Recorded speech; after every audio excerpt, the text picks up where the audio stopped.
চূড়ান্ত প্রকাশটা আমরা পেলাম জামায়াতের আমির ডাক্তার শফিকুর রহমানের কাছ থেকে। তিনি বললেন এই অবস্থায় কিসের নির্বাচন, তার মানে নির্বাচন এক ধরনের অনিশ্চয়তা। উনি বলছেন যে এই মৌলিক সংস্কার না হওয়া পর্যন্ত নির্বাচনের কোনো প্রশ্ন ওঠে না। তো এটা নিয়ে আলোচনা করার জন্য আজ আমাদের সঙ্গে আছেন সিনিয়র সাংবাদিক, আপনাদের খুবই পরিচিত মুখ, জনাব আরশাদ মাহমুদ। আরশাদ ভাই, আমাদের অনুষ্ঠানে আপনাকে স্বাগত জানাচ্ছি। আপনাকে ধন্যবাদ। আপনি যখন কালকে শুনলেন যে জামায়াতের আমির ডক্টর শফিকুর রহমান বলছেন যে এই বাস্তবতায় কিসের নির্বাচন, নির্বাচনের বাস্তবতায় এখন নাই, নির্বাচন করার মতো কোনো পরিস্থিতি নাই, আপনি কি একটু অবাক হয়েছিলেন নাকি স্বাভাবিক মনে করেছিলেন? ধন্যবাদ আপনাকে। আমার যতদূর মনে পড়ে মাসখানেক আগেই সম্ভবত আপনার এই অনুষ্ঠানে আমি বলেছিলাম যে আমি কিন্তু নির্বাচন নিয়ে সন্দিহান, এবং সাংবাদিক হিসেবে আমার ট্রেনিং সেটা যে তুমি মানে ক্ষমতাধররা যখন কোনো কথা বলে তুমি সেটা বিশ্বাস। অনুষ্ঠানে বলেছিলাম এবং আমি লিখেছিলাম যে এই নির্বাচন যদিও নানান রকমের কথাবার্তা বলা হচ্ছে কিন্তু আলটিমেটলি নির্বাচন হয়তো হবে না। আমি আপাত দৃষ্টিতে বিভিন্ন কর্মকাণ্ড বা সরকারে যারা আছেন তাদের বক্তব্যে এটা তো পরিষ্কার হচ্ছে দিন দিন। একটা জিনিস লক্ষ্য করেন, তারেক রহমানের সঙ্গে উনি লন্ডনে যে দেখা করলেন, এটা আবারও আমি বারবার বলবো যে দেশের ট্যাক্স পেয়ারের কোটি কোটি টাকা খরচা করে সেখানে গেলেন একটা কি পুরস্কার না কি একটা আনার জন্য। যাই হোক, এটা হলো সব মানে পাকুয়াস, মেন উদ্দেশ্য ছিল সেটাই। আর সেখানে উনি 10 লক্ষ টাকা প্রতি রাতে হোটেল ভাড়া দিয়েছে। তো এইগুলো হচ্ছে আমাদের তথাকথিত দেশপ্রেমিকের সংজ্ঞা। যাই হোক, অন্য প্রসঙ্গে পরে আসবো। তো সেটা নিয়ে অনেক হইচই হলো সংবাদ মাধ্যমে, টিভি, তারপরে ইউটিউব, সব জায়গায় যে এইবার একটা মানে আসল দেশ সামনের দিকে আগাবে। কিন্তু আমি তখনই লিখেছিলাম যে এটা হচ্ছে আমার ট্রেনিং, এবং আমি মনে করি প্রতিটা সাংবাদিকের এই সন্দেহটা থাকা খুব জরুরি আপনি যদি রিয়েল সাংবাদিক হতে চান।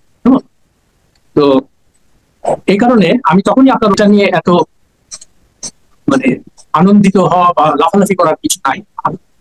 যতদিন এটার তারিখ ঘোষণা না হবে, রোডম্যাপ না হবে, ততদিন আমরা নিশ্চিত করে বলতে পারছি না। এবং আমি কয়েকবারই লিখেছি এটা যে বর্তমান যে সরকার, অন্তর্বর্তী সরকার, তার প্রধান হলো ইউনূস সাহেব। আমি এখন তাকে ডক্টর বা প্রফেসর এগুলো করি না, তার কারণ উনি আমার শ্রদ্ধা ভক্তি সব হারিয়েছে। তো উনি লন্ডন থেকে আসার পরে ভেবেছিলাম যে হয়তো উনি এরকম একটা পজিটিভ কিছু কথা বলবেন নির্বাচন নিয়ে। তার মধ্যে দেখলাম যে প্রধান নির্বাচন কমিশনার, ওনার সঙ্গে যে দেখা হলো, অনেকে বলা বলি করলো যে হয়তো বা তাদের মধ্যে এই ধরনের আলোচনা হয়েছে, কবে ঠিকঠাক করা যাবে এগুলা। কিন্তু তারপরেও কোনো সুস্পষ্ট বক্তব্য আমরা প্রধান নির্বাচন কমিশন থেকে শুনি নাই। তারপরে যতই দিন যাচ্ছে, ওই তিনি মাঠে নামিয়েছেন এই যে জাতীয় নাগরিক পার্টি, এটা কিন্তু ওনার দল, এটা কিন্তু ভুললে চলবে না। যদিও বলে যে না আমরা নিরপেক্ষ, ওরা ছাত্ররা রাজনীতি করুক, কিন্তু ওনার প্রত্যক্ষ বা পরোক্ষ মদদে এই দলটা রাস্তায় এক স্বৈরাচারকে বিদায় করে আর এক স্বৈরাচার ক্ষমতার পরিবর্তনের জন্য আমরা এই আন্দোলন করি। ভালো কথা, আমরা কেউ চাই না। কিন্তু আপনি যদি বাস্তবতাটা লক্ষ্য করেন, এরা আমরা যে আমি গতকালকে একটা স্ট্যাটাস দিয়েছি এটার উপরে যে আমরা এই জুলাই আন্দোলনে কি পেলাম আর কি পেলাম না। প্রথমে আমি বলেছি যে কতগুলো পজিটিভ দিক। একটা জিনিস যে আমরা শেখ হাসিনার মতো স্বৈরাচারের হাত থেকে দেশ মুক্তি পেয়েছে, এবং স্বাভাবিকভাবে আমরা আশা করেছিলাম যে দেশ ভালোভাবে চলবে, দেশে আইন শাসন প্রতিষ্ঠা হবে, বিচার বিভাগে দেওয়া হবে, তারপরে যারা দুর্নীতি করে তাদের শাস্তি হবে, এই সমস্ত স্বাভাবিকভাবে অন্যান্য সাধারণ জনগণের যে মনোবাসনা, আমারও সেটা ইচ্ছে। কিন্তু আমি যতই দিন দেখতে পাচ্ছি কিছুই হচ্ছে না। এবং ইউনূস সাহেব এগুলার দিকে কোনো দিকে নজর না দিয়ে উনি শুধুমাত্র তার নিজের আখের গোছানোর জন্য বিভিন্ন নির্বাহী আদেশে বিভিন্ন সুযোগ সুবিধা উনি নিচ্ছেন। উনি বারবার বিদেশে চলে যাচ্ছেন কোন রকম দ্বিপাক্ষিক ইয়ে ছাড়া, মানে আমন্ত্রণ ছাড়া এগুলো করে যাচ্ছে। এর ফলটা দাঁড়ালো কি, আইন শৃঙ্খলা চরম অবনতি শুরু হয়ে গেল সব জায়গায়। এবং দুর্নীতির যে ব্যাপারটা, আমি ওনাকে একটা খোলা চিঠি লিখেছিলাম অগাস্টের 10 তারিখে, মানে ক্ষমতা নেওয়ার 2 দিন পরে। আমি বলেছিলাম স্যার আপনি দুটো জিনিস এনশিওর করেন। একটা হলো দুর্নীতিকে আপনি মানে যে কোনো ভাবে এটাকে দমন করার চেষ্টা করেন, এবং 2 নাম্বার আপনি আইনের শাসনটা প্রতিষ্ঠা করার চেষ্টা করেন, আইনকে তার নিজস্ব গতিতে চলতে দেন, সঙ্গে সঙ্গে বিচার বিভাগের স্বাধীনতা নিশ্চিত করেন, যাতে কেউ কোনো ব্যক্তি অর্থ বা ক্ষমতা বলে বিচার বিভাগকে প্রভাবিত না করে, বিচারকে যেন প্রভাবিত না করতে পারে। এটাই আমাদেরকে চাওয়া ছিল বড়। আমি তারপরে বললাম যে স্যার এই দেশে তো ক্ষমতাধর যারা তারাই দুর্নীতির মধ্যে বেশি জড়ায়, কেমন তারাই দুর্নীতি করে। ফলে আপনার প্রথম কাজ হবে, যেহেতু আপনি একজন সৎ মানুষ হিসেবে পরিচিত, আপনি আপনার নিজের অ্যাসেট ডিক্লেয়ার করার ফলে হবে কি, তখন মানুষের মনে হবে যে না, এই একটা ভালো লোক আসছে। আর আপনার পরে যারা ক্ষমতায় আসবে তারাও একটা অব্লিগেশনে থাকবে যে আমাদেরও এই অ্যাসেট ডিক্লেয়ার করতে হবে। তখন হয়তো দুর্নীতিটার লাগামটা আসবে। এবং আমি সঙ্গে সঙ্গে এও বললাম যে আপনি করার সঙ্গে সঙ্গে সরকারি কর্মকর্তা কর্মচারী যারা আছে তারাও, তখন আমরা খালি যেখানেই দিনের পর দিন শুনতে পাচ্ছি যে মানে সরকারে যারা থাকে, আমলা বলেন কর্মচারী বলেন, এরা মানে শয় শয় কোটি টাকার মালিক হয়েছে এবং কোনো শাস্তি নাই, কারো কোনো শাস্তি। আর এইগুলো বৃদ্ধি পায় তখনই যখন আপনি কোনো অন্যায় করে পার পেয়ে যান, মানে যখন আইনের শাসন না থাকে। তো তারা জানে যে আমি যেহেতু আইনের শাসন নাই, আমি তো আইনকে কিনতে পারি, আমি বিচার বিভাগকে কিনতে পারি। তো এই জন্য আমি ওনার কাছে বলেছিলাম যে স্যার, আপনি দুর্নীতির ব্যাপারে খুব শক্ত অবস্থান নেন আর আইনের শাসন প্রতিষ্ঠা করেন, আর কেউ যদি কোনো অপরাধ করে আপনি কাউকেই মানে মাঠে নেমেছে, এটা আমাদেরকে বেসিক বুঝতে মাথায়। এবং ওদেরকে দিয়েই বিভিন্ন বক্তব্য দেওয়া হচ্ছে। এখন বলছে যে ওরা কি বলছে, আমরা মানে ক্ষমা করবেন না, খুব শক্ত হাতে এটাকে দমন করেন। উনি এসবের মধ্যে কিচ্ছুর মধ্যে না আছে, উনি বিভিন্ন ভাবে নানান ইয়েতে দেখতে পারেন।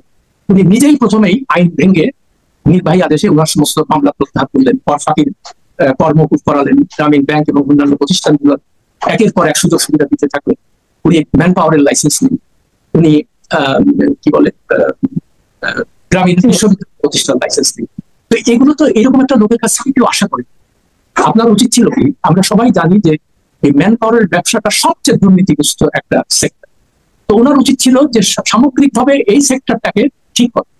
তাহলে হয়তো আমাদের কত গরিব মানে শ্রমিক কৃষক বিদেশে যায়, সবকিছু বিক্রি করে এই আদম ব্যাপারীদের খপ্পরে পড়ে তারা নিঃস্ব হয়, ওখানে যে কোনো চাকরি পায় না, তারপরে আবার ফেরত পাঠায়, মানে একটা পুরো পরিবার ধ্বংস হয়ে যায়। এটা এই করুণ মর্মান্তিক কাহিনী আমরা প্রতিদিনই দেখি।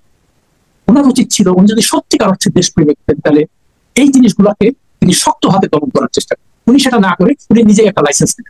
এখন এখানে অনেক টাকা, শয় শয় কোটি টাকা, হাজার হাজার কোটি টাকার ব্যাপার, ওইখানে ওনার একটা হিস্সা চাই, ওনার একটা ভাগ চাই। এখন অনেকে বলে কি, উনি তো এগুলোর মালিক। মানে এই মূর্খদের সাথে যারা এটা বলে, আচ্ছা উনি যদি মালিক না হয় তাহলে এইগুলোর উপরে ওনার এত আকর্ষণ কেন? এটা তো একটা স্বাভাবিক প্রশ্ন না, যে উনি যদি কোনো কিছুরই মালিক না হয় গ্রামীণ ব্যাংক, তাহলে ওনার ওই ব্যাপারটায় উনি এত উৎসাহী কেন? আর এই প্রসঙ্গে আরেকটা কথা বলি, ওই জেনারেল জিয়াউর রহমান যখন ক্ষমতায় ছিলেন তখন সবাই তো জানতো সে খুবই সৎ লোক, আর্থিক সততা ছিল তার। তো আমি সিরাজ ইসলাম চৌধুরী, মানে প্রফেসর সিরাজ ইসলাম চৌধুরী, ওনাকে একদিন জিজ্ঞেস করলাম, স্যার উনি তো খুব সৎ মানুষ, উনি তো টাকা পয়সা নেয়। উনি হাসতে হাসতে বললেন যে স্যার আমার একটা কথা বলুন, উনি অসৎ কেন হবে? পুরো দেশের মালিকই দোষী, তারপর অসৎ সে তো যা চাচ্ছে তাই পাচ্ছে। তো আমিও ডক্টর ইউনূসের কথা এই একই কথা বলবো, তার তো মালিক, ডিরেক্ট মালিকানার কোনো দরকার নেই, উনি যা চাচ্ছেন সবকিছু পাবেন। হ্যাঁ, উনি এখন প্রাডো গাড়িতে ঘোরেন, তারপরে গুলশানে থাকে, উনি তো এলিট ক্লাসের সদস্য হয়ে গেছে। আগে গরিব মানুষদের নিয়ে কাজ করতো, এখন আর এগুলোর মধ্যে। হ্যাঁ, এখন ওই বিদেশ ঘোরা, আর উনি স্বপ্ন বিক্রি করেন বিভিন্ন মোটিভেশন স্পিকার, মানে মোটিভেশনাল স্পিকার হিসেবে ওনার খুব নাম। তো দুটো কথা এই প্রসঙ্গে না বলে পারছি না।